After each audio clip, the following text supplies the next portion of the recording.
The scoreboard of media is not accuracy. The scoreboard of media is attention. That's Rory Vaden, renowned keynote speaker, New York Times bestselling author, and the co-founder of Brand Builders Group. That's why a lot of people who are experts, they go, well, I feel stupid because I don't have a lot of followers. You don't need a lot of followers. You're not in a media model. You're in a trust model. You don't want to cheapen that just for more followers.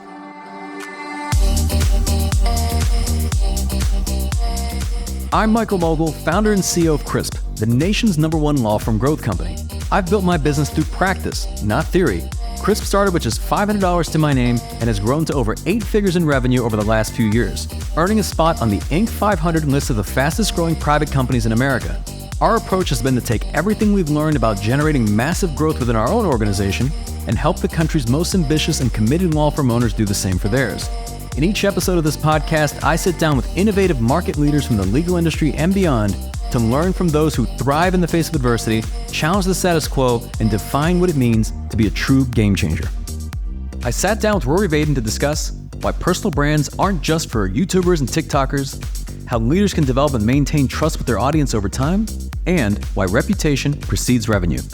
You don't need to cheapen your brand. You don't need to cheapen your expertise. You also don't have to do dancing videos on TikTok. You can just teach what you know for free, because people don't pay for information. People pay for application. That's coming up on the Game Changing Attorney podcast.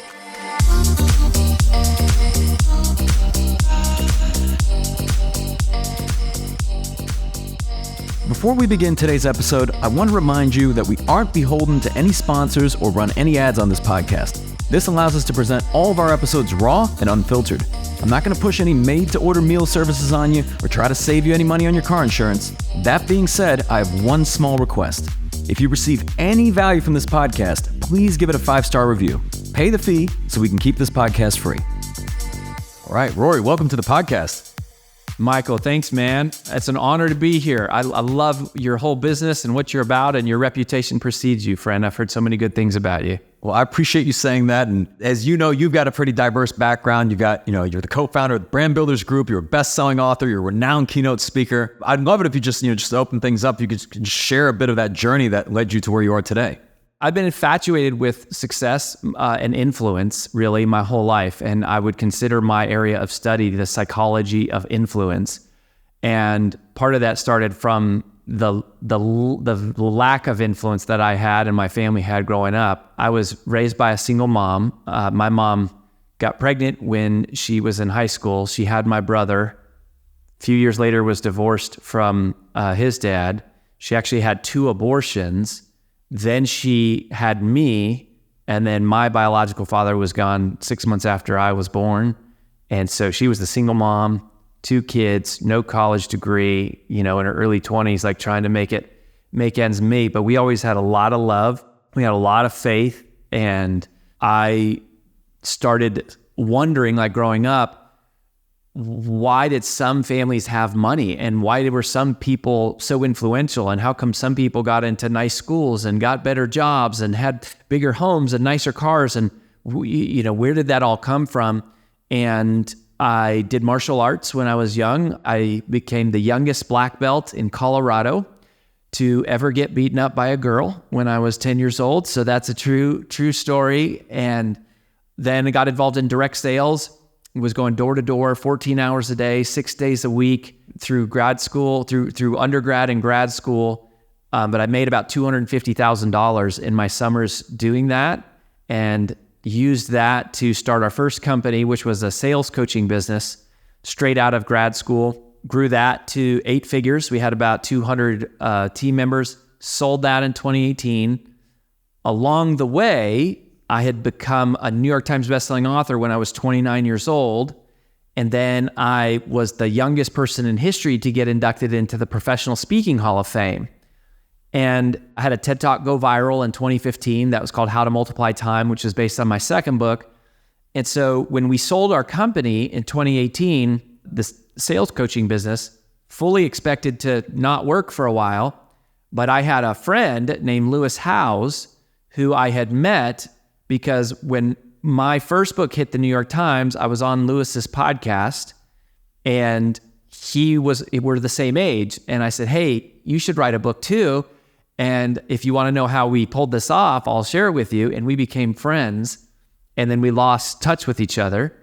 And the day that we exited our former company, Lewis called us and said, hey, I've been growing, but I need some help.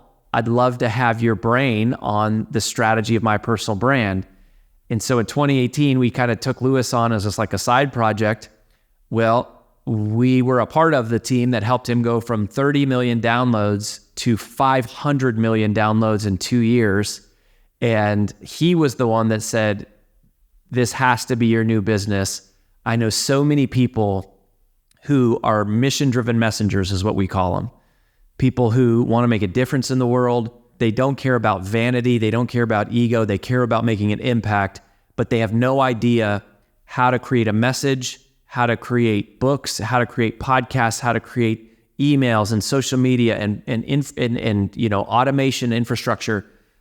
And so Brand Builders Group was born, which we never planned on doing. And now we provide personal brand strategy for those mission-driven messengers. And it's from newbies, a lot of professional services we work in, all the way up to John Maxwell's a client of ours, Ed Milet's a client of ours, Eric Thomas, E.T. the hip hop preacher, Amy Porterfield, Jasmine Starr, Jim Quick, like so many, Ryan Serhant, who's big in the real estate world. And here we are trying to help mission-driven messengers become more wealthy and well-known by teaching them how to build and monetize their personal brand. I love it. I want to dig into personal brand. So for somebody who's listening, I'm sure they're familiar. The majority of our listeners are entrepreneurs and business owners. I'm sure they're familiar with the business brand, but why personal brand? And I'm more so asking for those listening because obviously I'm a big believer, but just for somebody who's just not familiar with the concept of building their own personal brand, why is that important? Yeah, so let me give you some data points. I know you have a very intelligent audience and we are very data driven. And so one of the things that we did is we invested about $100,000 in conducting the first national research study on personal branding. So it's called Trends in Personal Branding National Research Study. We went out and we asked Americans all of these questions related to this. And we found that 74% of Americans say they are more likely to trust someone who has an established personal brand. 74%. And when you stratify that data down by generations, we know that for millennials, it's 85%. And for Gen Z, it's 79%, which means that this trend is going to continue more in the next 20 years where people are making their decisions based on the personal brands. And a lot of times, Michael, I think when people hear personal brands, they tend to think, oh, that's for speakers or coaches or authors or TikTokers or YouTubers or podcasters. And so we actually dug into that and we asked the question, well, which industries does it matter most for someone to have a personal brand?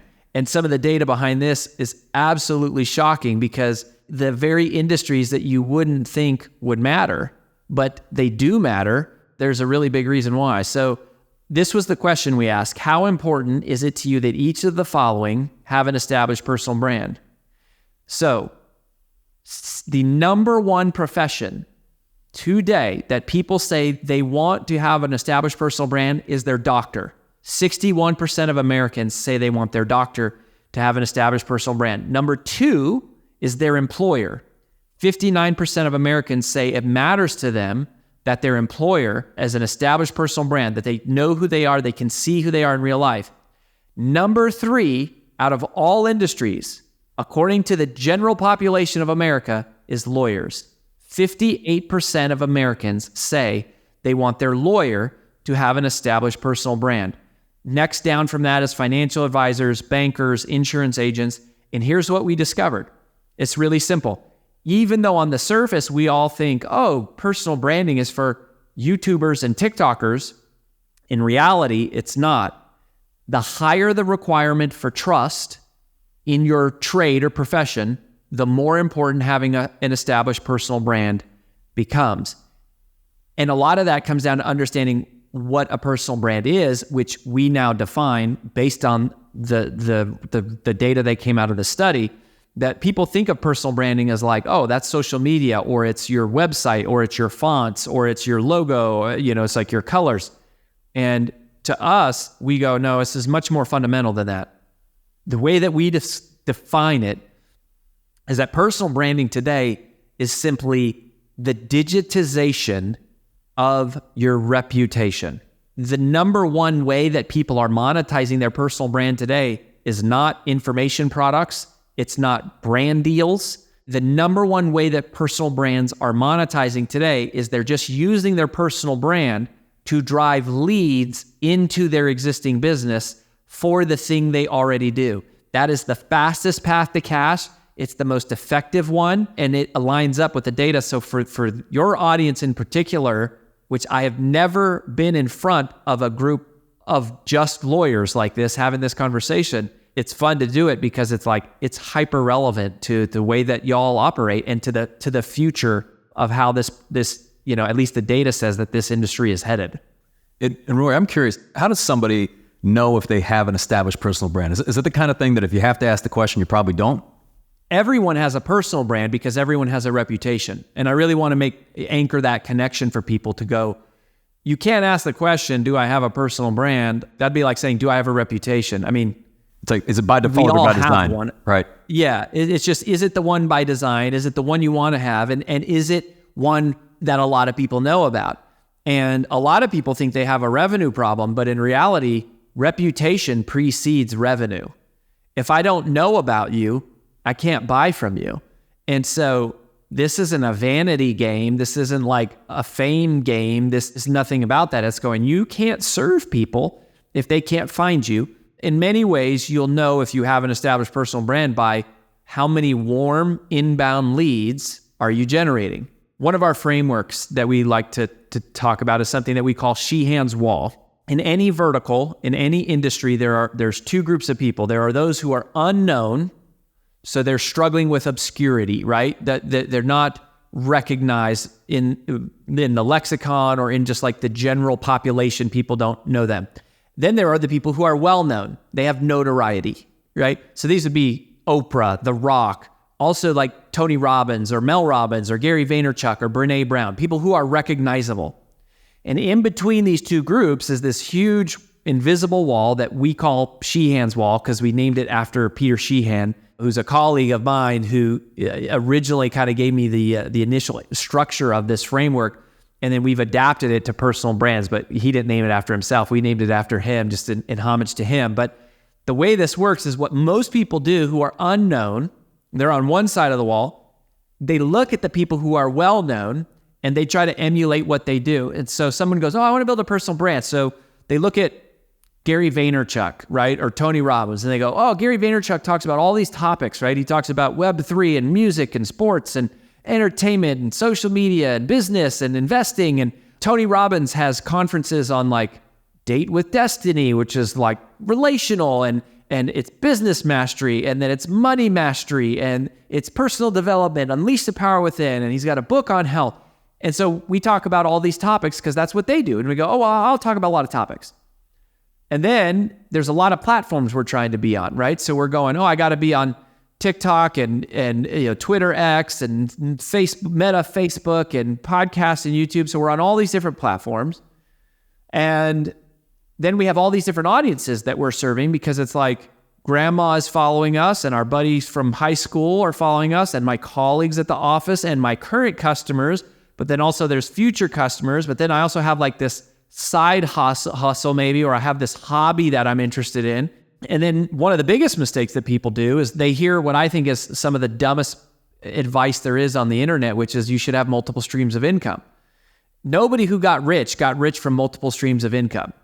Everyone who got rich from having one amazing stream of income, and then later they diversified and created multiple streams of income.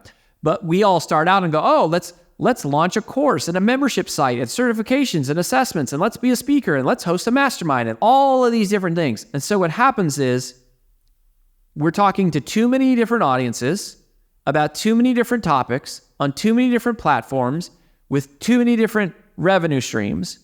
And what happens is something that I actually talked about in my very first book, Take the Stairs, which is if you have diluted focus, you get diluted results. If you have diluted focus, you get diluted results. And so what happens is they're trying to break through the wall, but what really happens is they bounce off the wall and they create more of the very noise they are trying to escape. Now, if you go, okay, well, how do you break through the wall? Well, the single best piece of personal branding advice I've ever received, this came from a gentleman named Larry Winget. And Larry said, the goal is to find your uniqueness and exploit it in the service of others. And so what our process does is we take people through this introspective process to help them figure out what is the one problem they solve for the world in one word. What is the one audience they're best suited to serve in one phrase? How do they solve that problem in one sentence? And what is the one revenue stream that matters above all others inside of their business? What is their uniqueness? And you break through the wall on that one thing.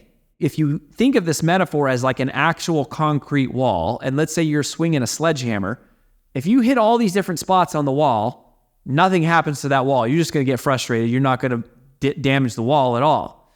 But if you hit the same spot over and over and over and over, at first it's frustrating, but then the paint chips, then the wall cracks, then a little divot carves out, then there's like a whole hole and a section, and now all of a sudden you hit it again and again and again, and then you break through the wall, and once you break through the wall, you can simply reach through and the whole wall comes crashing down. So we're helping people figure out what is their uniqueness and how do they zero in on that and go all of their focus in that one moment. Because, it's like, yes, Gary Vaynerchuk talks about a million things, but in the beginning, he talked about one topic, wine, on one platform, YouTube.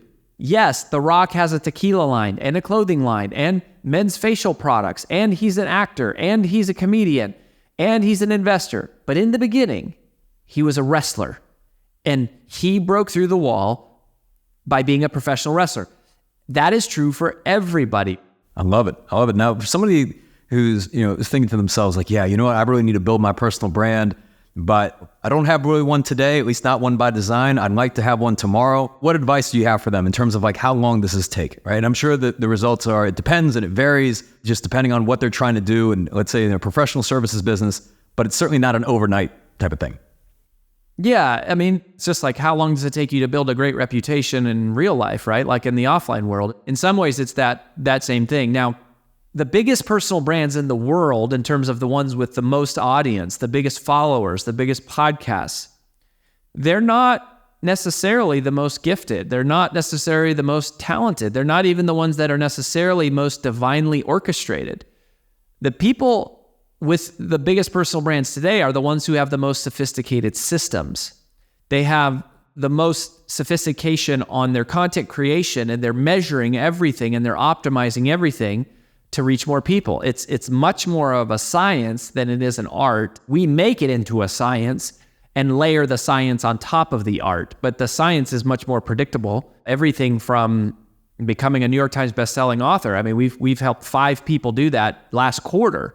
It's not through hacks and gimmicks and cheats, but it is through understanding what's the mechanisms that drive that, what's the volume of people that are required to buy a book for that to happen, and then how can we create enough attention in a short enough window to create that effect. And then, all of a sudden you go, oh, well, I'm a Hall of Fame speaker and a New York Times bestselling author, and I've got, 500,000 social media followers and 5 million downloads on my podcast. And suddenly you go, oh, I guess I'm one of the biggest personal brands in the world, and people pay me to speak on the biggest stages in the world, like your events. You guys put on one of the best events in the world, and you get some of the best speakers, and you pay them because they're these people. But there's probably customers that you have that are equally, if not more talented than the speakers you pay to be on your stage. They're just not as well known. They might have stories that are just as inspiring. They might be as intelligent. They might have accomplished things that are just as amazing. They're just not as well known, and that is what drives demand, right? So reputation precedes revenue. So that's a long way of answering, how long does it take? It depends on how fast you want to go. People can move the needle in a year. And that, I think, is true in anything in your life. I mean, you're 1 year away from a completely different life if you go at it hard for 365 days. So, somewhere between 1 year and 20.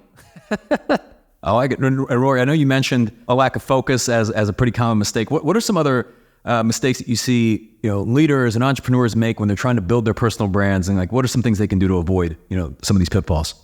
A lack of focus is definitely the number one mistake. Diluted focus, diluted results. A close second, probably, maybe a distant second, but definitely second that's far away from whatever number 3 is that they trade their reputation too much for pursuing transactions instead of pursuing trust. In other words, they're chasing vanity metrics. It's amazing. Someone will spend their whole life becoming an expert, and then suddenly they go online and they feel like they need to sell everyone a $7 ebook because that's what the latest webinar is that they watched. There's a lot of people that make money teaching you how to do that, and that's fine. There's times when a $7 ebook makes sense. But for most of your audience, right, you're intelligent. You spent a life developing genuine expertise that is worth a lot of money. There's a good chance for most of the people listening to this that you'll never sell a course or a membership site or an ebook. You could. There might be reasons why to do that. But the number one fastest path to cash would be to teach your advice for free in small bite-sized chunks in all random miscellaneous order, and be focused on automating trust. And then what happens is you go, all right, let me teach you how merger and acquisitions work. And let me tell you the story anonymously of a client I worked with. And here's the things that were wrong with their agreement. And here's the things they didn't flush out. And here's what happened when we litigated the issue. And here's what I've seen in settlement discussions and da-da-da-da-da. And when somebody is going, wow, like this person knows a lot about business acquisition and valuation and M&A. When I go to sell my business, who am I going to call? I'm going to call this person.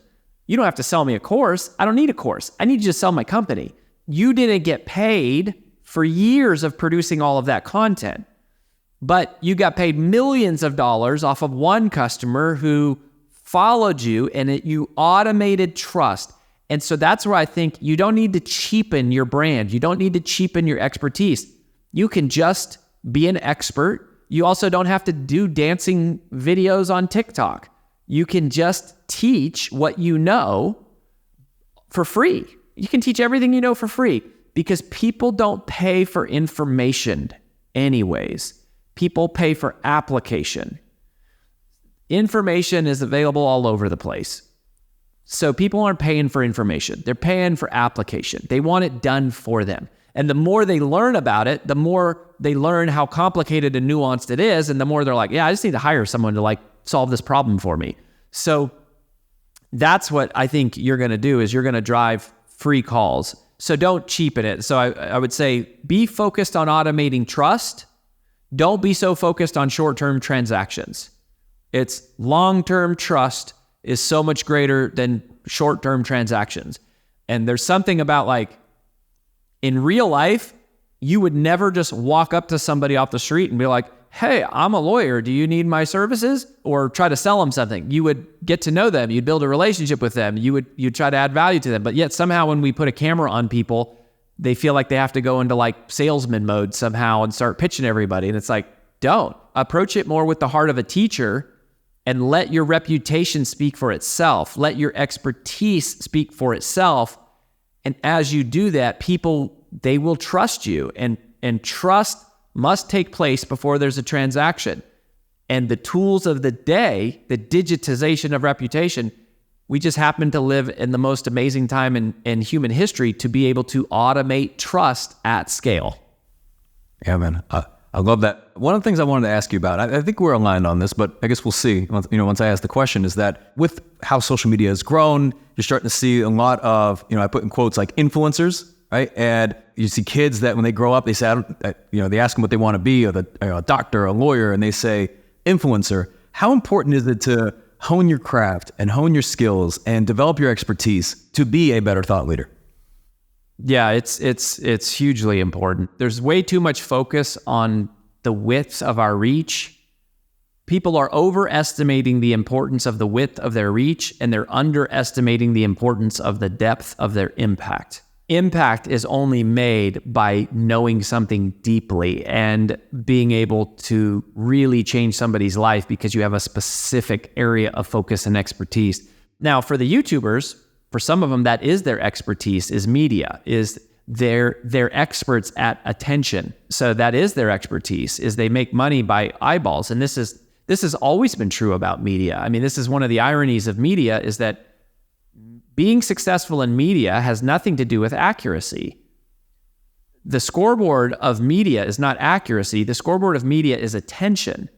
And media is about getting attention. Like literally their business model is they get paid for impressions. They get paid for eyeballs, which means they need more attention.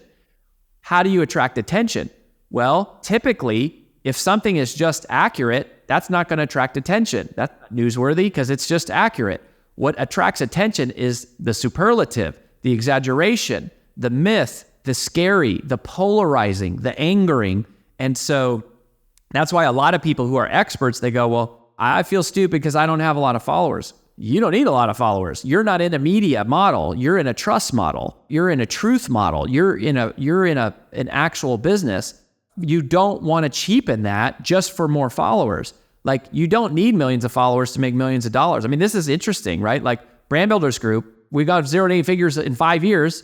The second time we've done this, no investors, no outside capital, just like you, right? So I love that about you. And it's by serving a vertical in a deep way. Look at what you guys do. You serve one industry. One.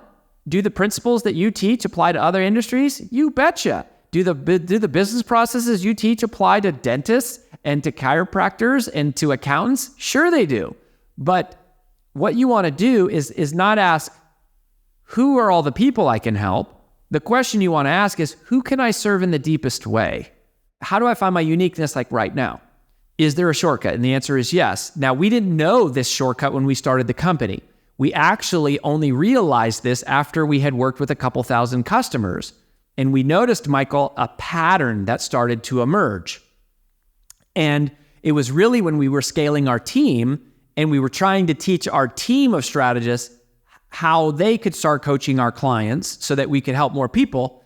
And we stumbled across this realization that for all of us, for every single one of us, you are most powerfully positioned to serve the person you once were. That is where your uniqueness almost always lies. It's almost always somehow connected to or attached to the person that you were somehow in some way at one point, because you understand that person. You know what it's like to be that person, right? Like when someone says, oh gosh, I'm aspiring to be like a best-selling author, or to just be an author at all, or to be a speaker, or to build a personal brand, I go, there's pretty much no one else in the world that can help you more than us. Why? Because I've spent my entire life living that dream, that nightmare, and figuring out how to turn that nightmare into a dream. And you have too. There is something in your life, like whatever you've done. So the question is, what challenge have you conquered? What obstacle have you overcome? What setback have you survived?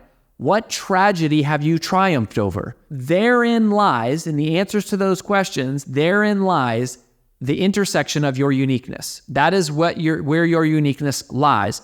And when you do that, it's magic, because people feel it. They feel a difference when they're talking to you versus someone else, because you're not pretending. You're teaching them, you're serving them, you're helping them go down a path that you have already personally walked, versus the pretenders who are online just attracting eyeballs by saying things that are sensational. So not only can you do it without doing that, the secret to doing it is without doing that. And it is serving that one vehicle. And that's why what you guys do is you're such a great example of that. Like, you go, one audience that I can serve, which audience can I serve in the deepest way? That's the secret to breaking through the wall. And Rory, how do you define success? I'm just curious. My favorite definition of success actually comes from John Maxwell. John is a client of ours. We actually just did an event together recently for him. And, I spoke at it with him and Will Guidara and Gretchen Rubin. Really great. I've always respected John, and we've shared the stage a few times, but the most impactful thing he's ever said to me, he said to me the first time I met him in a green room, which was like 20 years ago. And I asked him this question, and he said, my definition of success is having the people who know you the best respect you the most.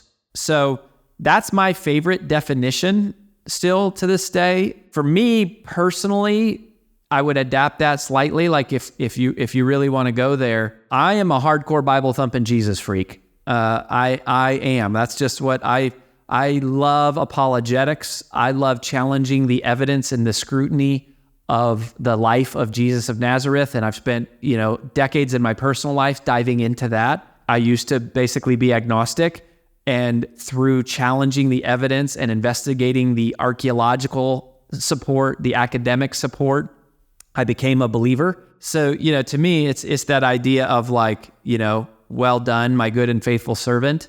I really am at a stage in life where it's like, I'm not playing for the applause of the audience or people or online. We're not the richest people in the world, but we certainly are not in any type of, anywhere near any financial need. Will I be able to hear those words, well done, my good and faithful servant?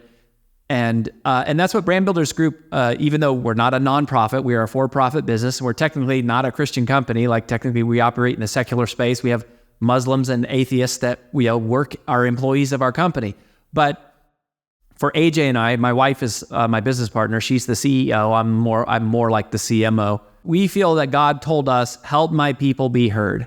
In a world full of noise and drama and exaggeration and superlative and polarization, help my people be heard. So that's the mission that we're currently on, and that's why we serve mission-driven messengers. They're not all Christian. Not all of our clients are Christian. We have all different faiths, but like all of our clients are mission-driven messengers. So it's not that they don't care about money. They do care about money. It's just that money is subservient to the mission. They care about revenue, but revenue is subservient to reputation. They care about income, but income is subservient to impact. And I would say that is what's winning, is not so much what's the success of Brand Builders Group. It's really what is the impact when you add up the success of all of our clients and you go, we view our success not as like the success of our company, like our growth, our profits, but as going, if you add up all the people that are being reached by the people that we are advising and coaching, I mean, it's billions of people, which is like pretty phenomenal. So that's the game that we're playing. And it's honestly the only thing that excites me is when watching one of my clients succeed. That's where I get my kicks these days, is when one of our clients does something amazing. It's like, it's fulfilling. So anyways, that's the game we're playing right now anyways. And Rory, as we come to a close, this being the Game Changing Attorney podcast, what does being a game changer mean to you? I think a game changer, even as we use the term internally, what comes to mind is like we have this litmus test of how do we know if we hired a good person? The litmus test is, do we notice an immediate difference, an immediate impact from the person being here? If there's not an immediate noticeable impact, we should let them go. They're not the right person. But I'm talking within days, we should feel and notice, oh, something is different. This person is changing things, doing things, streamlining things. And so I think, to me, a game changer is that. Someone who makes a noticeable impact.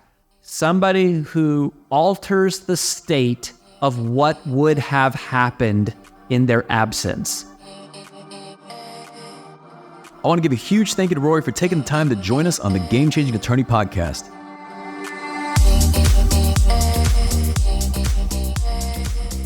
If you found this episode valuable, here are 3 free ways that I can help you grow your law firm. Number 1, download the first chapter of my book absolutely free at GameChangingAttorney.com. Number 2, you can shoot me a text at 404-531-7691 and I'll answer any question that you've got for me. And finally, number 3, if you can leave this podcast a 5-star review, it'll help us gain access to more influential thought leaders and bring their lessons learned here to you. For more information on our interview with Rory Vaden, see the show notes for this episode in your podcast app or visit legalpodcast.com.